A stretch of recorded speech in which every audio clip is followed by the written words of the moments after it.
ever look at someone and wonder what is going on inside their head?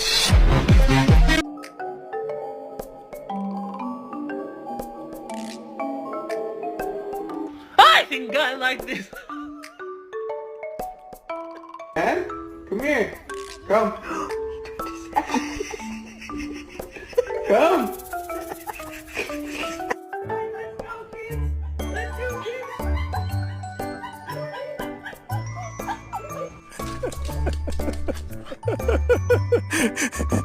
How are the things?